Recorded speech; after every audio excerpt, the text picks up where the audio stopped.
Nagtalinaed the leading ti National Capital Region iti pakabuklan bilang dagiti nagunod a medalya iti Palarong Pambansa 2025.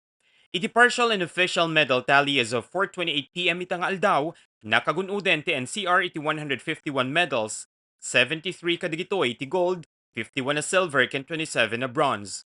Ti NCR ti defending champion iti unegen ti sangapulo ket pito atawen. Patchen iti Regional Sports Officer agapo iti nananaya suporta may papaay kadakwada ti kang runaan na rason iti balay gida.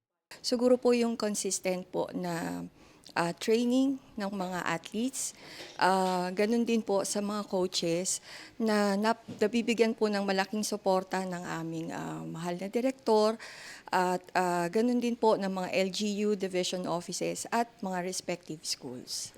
Nagyamanan da pa iti ILOCOS Norte National High School ang nagserbi a Balitang School ti NCR, gaputay bilang da komportable iti panangpasangbay kadakwada.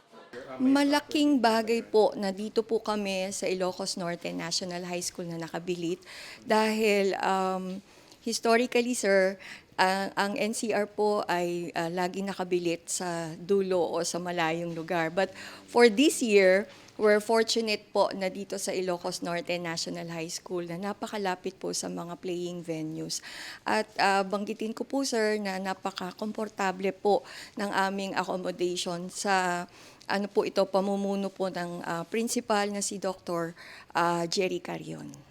Kuna ti Palarong Pambansa 2025 first-time coach ani Ronnie, may sapay ka diti sikreto ti balaygi iti rehiyon da, ket iti panagkaykaysada malaksid ana dumaduma nga sports iti bagbagida. Togetherness lang. Tas parang family lang din yung bonding. Sama-sama lang kami sa lahat. Sa almusal lahat. Hanggang sa pagtulog, sama-sama kami. Prayers.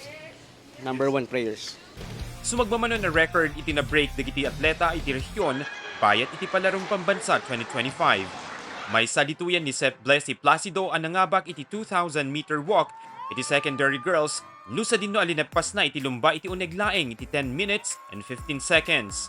Duwamit a record tina-break ti sangapulo ket dua ti tawen na ani Titus Rafael Sia kadagiti swimming events ang nakipagpartisiparan na. Nakagunod pa'y daytoy ti tallo a gold medals. Kabayatan na nagtalinaed met a second iti ranking ti medal tally iti Calabarzon ang nakagunuden iti 114 apakabukla na bilang ti medalya as of 4:28 p.m. ken sumarsaruno ti Western Visayas ang nakagunuden iti 84 medals. Mark Magdirila, Balitang Solid North.